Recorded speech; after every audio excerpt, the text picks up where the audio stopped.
Hey, hey, hey. Thank you for tuning in. My name is Bunny Vibes. Thank you for tuning in to Bunny Vibrations. So, y'all, today this reading, I don't know. We're just going to go with the flow and see what comes out. This deck I got is the Meditation Mindfulness deck. So, let's see what we got here. What comes out. Ancestors, Archangels, Spirit Guides, Ascended Masters, y'all, creator, the universe, everything else in existence. What do y'all want the collective to know today? What do y'all want them to be aware of? What should we know? For first card out, these are just quotes to meditate on. So, for those who are always courteous and respectful of their elders, four things increase: life, beauty, happiness, and strength. Then we got all right, we got four out. So I'm gonna stop there. Okay. Affirmation. Every morning I am born again. What I do today is what matters most. Adapted from the saying by the Buddha. So yeah, every day you wake up, there's a new chance to be a better person. There's a new chance to do different things differently. There's a new chance to just, be better than what you were the day before. So this first one, yeah, for those who are always courteous and respectful of elders, four things increase: life, beauty, happiness, and strength. So yeah, of course, respect your elders. Well, that's like, what I mean, as long as they respect you, of course. But we're always like, you know, respectful. I'm a respectful person as long as you ain't disrespecting me. Swear. But in the next part, this existence of ours is a transient as autumn clouds. To watch the birth and death of beings is like looking at the movements of a dance. A lifetime is like a flash of lightning in the sky, rushing by like a torrent down a steep mountain. The Buddha. Okay, that was deep. So, to watch the birth and death of beings is like looking at the movements of a dance. I feel like this is just saying like life. Well, from the universe's perspective, like there's different alien races and stuff. Trump's coming out talking about aliens are real, all that stuff. So yeah, this is but I've been studying alien races since about 2018. I want to say so. There's different alien races that live different lives. Like even the Bible tells us humans used to live. Humans used to live to like 600 years old. I think something like that. I don't know. But anyway, there are alien races that live like 400 years. But anyway, human life is so small. It says a lifetime is like a flash of lightning in the sky rushing by. So it's like, bruh, even me, like I keep saying my age. I'm 27. I'm comfortable with myself. I'm comfortable with my age. Like I feel like I've been doing beautiful things in my life. So I don't feel like I'm behind or anything like that. I mean, there's other paths I wonder like how my life would have went if I would have took. But you know what I mean? I feel like life is like a Goosebumps book where uh there's like infinite opportunities you can choose, infinite paths you can take, and they all lead you to where you're supposed to be. We are all one. So anyways, yeah, I feel like life, like me being 27, like I feel like 27 came so fast. Like I feel like I just turned 21. Like I can think of my 21 first birthday. I feel like it was like last year or something. I don't feel like it was 6 years ago. Even being in high school, like and being 18, is like dang. I still feel like a kid in a way. I don't feel no different. I mean, I learned a lot. I acquired a lot of knowledge. I have changed. I have grown, but like body wise, I don't feel like nothing's different. I don't feel like, oh yeah, I'm just such an adult now. No, I feel like I'm still a kid in a fucking big body, like an adult body. Like I don't know. But anyway, do you think of a small virtue? Do not think do not think a small virtue will not return in your future lives. Just as falling drops of water will fill a large container, the little virtues the steadfast accumulate will completely overwhelm them.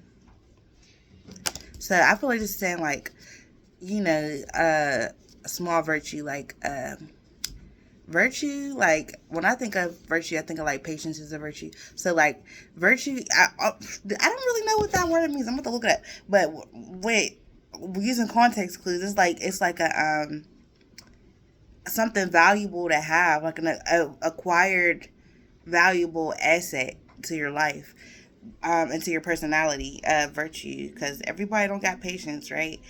and you gotta learn patience. I feel like when it comes to like gifts from the universe, because if you're smart, you know the devil can give you gifts too. But I feel like the devil gives you everything you want fast so you can destroy yourself. Gifts that are truly from God, they're going to come slow, because he's going to give you more to acquire, like basically money. You asking for a quick money, I feel like the devil will give that to you fast, because like a lot of men are lustful. Like the devil will give you something because he knows that you're going to go spend that and go try to find bad bitches. You know what I mean? You're going to go trick on bitches, and you're going to go trick, and you're going to go try to find you know, it says, all right, virtue, behavior showing high moral standards. Yes, that was kind of right. So anyway, yeah, but it's like something from God. He's going, if you don't have those qualities, he's not going to give you the money right away. He's going to build those qualities in you to make you not so lustful, to make you like realize like you're going to go spend this money on a Jezebel spirit to have a good night for one night, or feel that'll make you feel like the man, like having lustful energy or whatever. But really, something from God is like going to probably require you to fast, probably to require you to, find out how to get rid of your lust, so you don't, give that blessing to the wrong people, and you don't attract the wrong people in your life. Yeah, I feel like God will like put patience in you, will put humility in you, will put give you different type of virtues. So anyway, like the steadfast accumulate, the little virtues the steadfast accumulate will completely overwhelm them. So I feel like people who like I said, like just gun deposit, basically spend spend the things they get on stuff that's not good for them, that will actually lead to their demise. Like lust is one of the 7 deadly sins.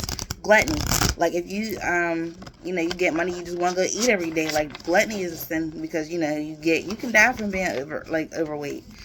You can develop all types of heart diseases. What's that there's this restaurant in Vegas where they like all done. Good job. I forgot what it's called, but I don't know. They the heart attack girl, I want to say. Long story short, they got all these food challenges and stuff these days. Like that's gonna lead to people having like clogged arteries and all type of health problems. Like you know what I mean? Gluttony, lust. What I'm about to look up the 7 deadly sins real quick, because I like to study them a lot, because the 7 deadly sins. Let's see. 7. That's bringing up the TV show. The anime. Alright. Lust, gluttony, greed, sloth, wrath, envy, pride. Yeah, wrath, extreme anger, having letting your wrath take you over in the wrong moment. You can cause somebody, that can cause you to, take somebody's life, or somebody else's life being taken, or you go to jail for that or whatever. Envy, you feel jealous of somebody, you're trying to spend your whole life bringing them down. You know what I mean? You want everything they got, you don't want to see them want nothing. Gluttony, we talk about, eating too much. You can eat yourself to death.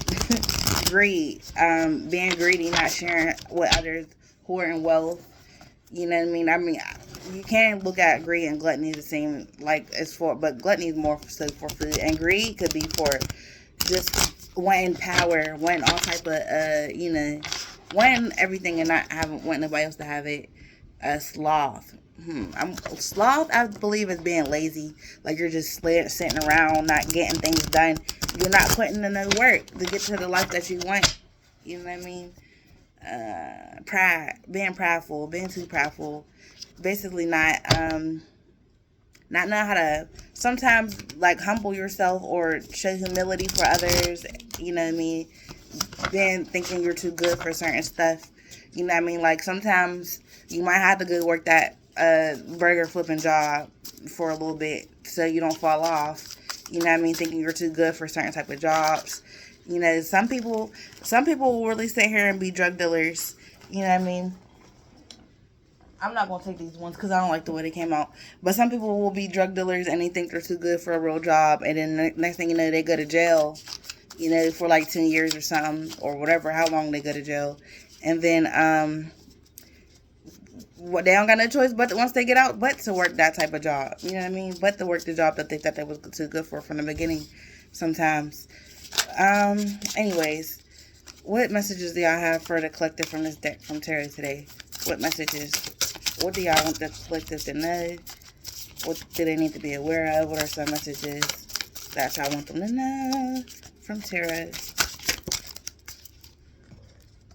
Okay.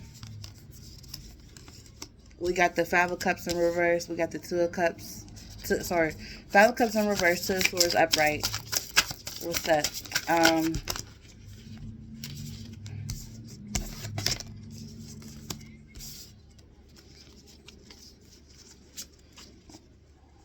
Alright, overall energy is the High Priestess. So, I believe I said the High Priestess is the Cancer, is the Cancer. It could be any water sign, but it could, it's really mostly for Cancer. So, maybe you got a Cancer in your chart somewhere. Maybe you are a Cancer. The High Priestess. So, this is always just talking about your intuition being strong, like tapping in with yourself, needing to spend more time with yourself, and listen to your own. And it's the overall energy right up under, every morning I am born again. What I do today is what matters most. I feel like starting your day off with, spending time with yourself, meditating, reflecting on your dreams that you just had. Reflecting on, they say, there's this video I watched on YouTube years ago, and it basically scientifically proves that your dreams can show you the next steps to life. Basically, you get in touch with your subconscious. So, you can wake up and write down the dreams you had, because sometimes your dreams could be clues to your future. You can dream about something, and, basically, they were saying, like, the guy who made the periodic table, he came up with, like, he seen it in a dream, and he woke up immediately and wrote it down. And now we use the periodic table to this day. Athletes can get, in their dream, they can, like, be told to, like, move their elbow a certain way to get the perfect jump shot or get the perfect swing for the golf club. I don't know. Like, all different type of stuff. So, we got, anyway, pay attention to your dreams, I feel like, and start your day off with meditating and praying and just spending time with yourself. Five of Cups in reverse. Not letting go of past trauma, crying over spilled milk, rooted deeply into shadow work without healing and letting go. Old stories that become part of you, callousness, becoming jaded. So with this, because this just remind me of people in my life, you know what I mean? So it came up under, for those who are always courteous and respectful of elders, for things increase life, beauty, happiness, and strength. So I feel like, I feel like there's people that maybe just flip. You could probably just flip. I don't know. Maybe it's you, yeah. Maybe you could be telling yourself stories about people around you that raised you, that, makes you flip out every once in a while on them. Old stories that you hold on to. They could be, like I said, people that raised you. So, I feel like you could be upset about your childhood, or, yeah, I know people personally that hold on stories that of their childhood, and it's like, bro, you're like 50 now, and who cares? Not trying to be ignorant, but like, you didn't change in like what, 20-30 years that you were an adult.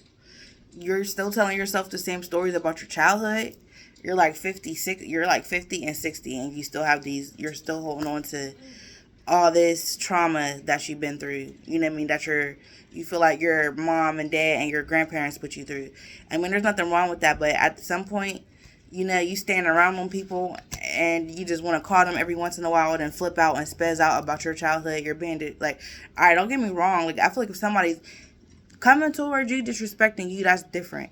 But for you to call and you still want to be attached to these people, you still want to be around these people, and then every once in a while you get your feelings and be like, well, my childhood, you did this and you did that, and I'm tired of you. Like, bro, that is corny. Like, you know what I mean? That's on some, like, Yeah, that's why I would feel like, yeah, you're not respecting your elders. You're not, like, because you can definitely respect people and feel some type of way about them and stay away from them. You don't have to do everything that they tell you to do.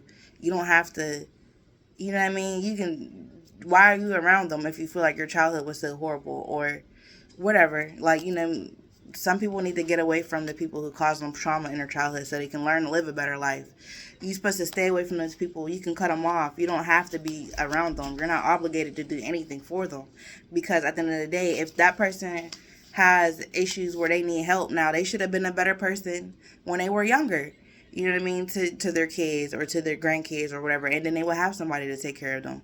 You know what I mean? You're not obligated to take care of somebody just because that's your family. Like, they can go in a home, they can do whatever. You know what I mean? You don't have to stick around and deal with that, their negative energy or whatever. You know what I mean? But anyway, then we got the Two of Swords upright.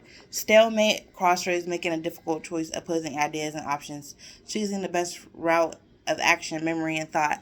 So yeah, as I was saying, I feel like this is like being at a crossroads. Maybe, I don't know, it could be your children and that makes you feel like you were such a bad parent too. Like, it can go both ways. It can be like, this is a general reading, so it's not a personal reading. So it can go, you could be the person that feels that way about your parents, or you could have children that feel this way about you, or it could go both ways. You know what I mean? But anyway, if you're I feel like, as I was saying, like, you could be at a crossroads to move on from these people, whether you want to keep these people in your life, or, you know what I mean. And it came up under the existence of ours is transient.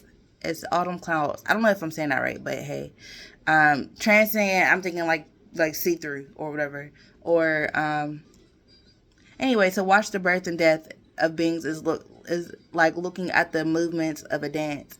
Like, a lifetime is like a flash of lightning. So all of this, like, two swords being up under that is like, bruh, life is so short to be letting people piss you off or be letting people keep you in emotions that you had since childhood.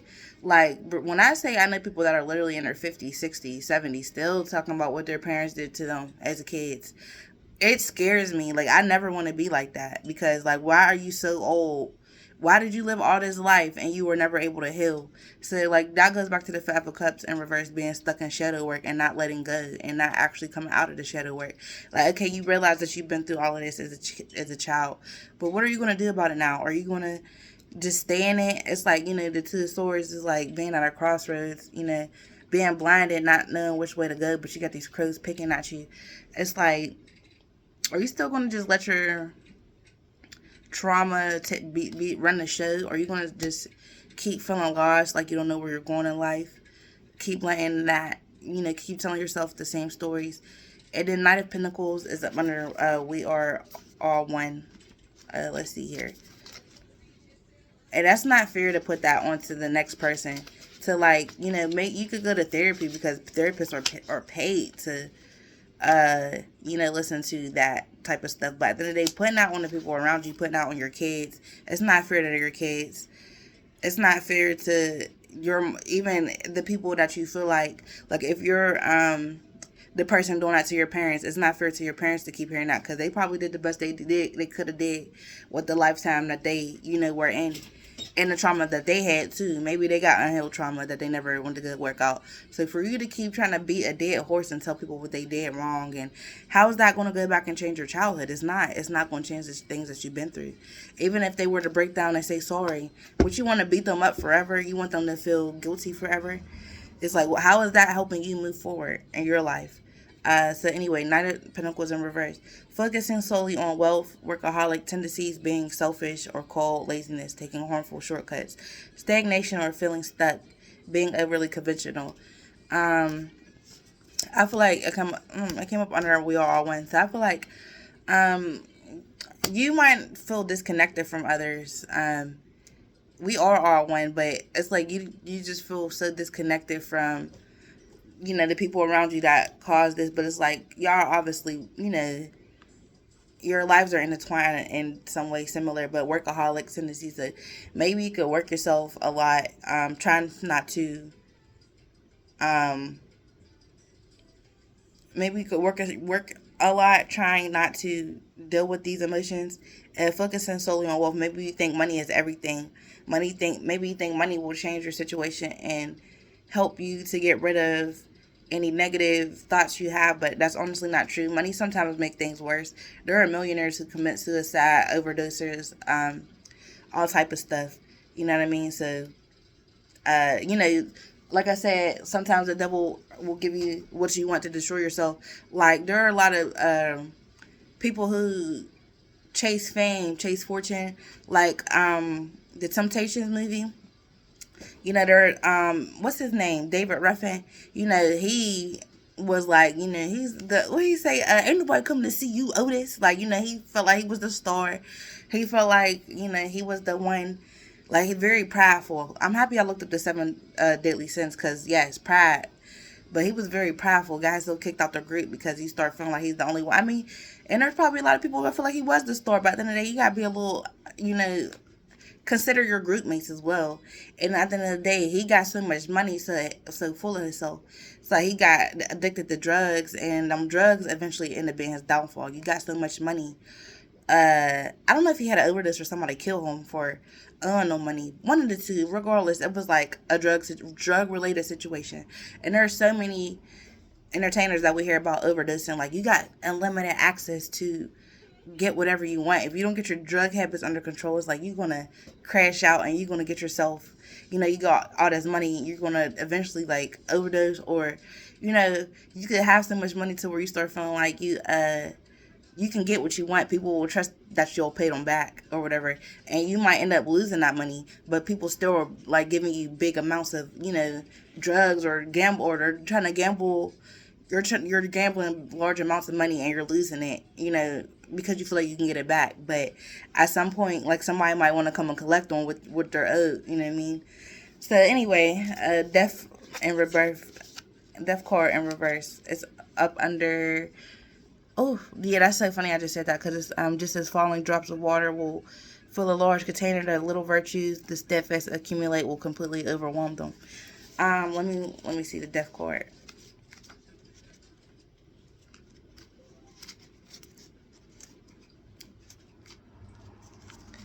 Death card in reverse. Clinging to the past, fear of change, sentimental attachments, forces of destruction, morality, end of hope, mourning loss.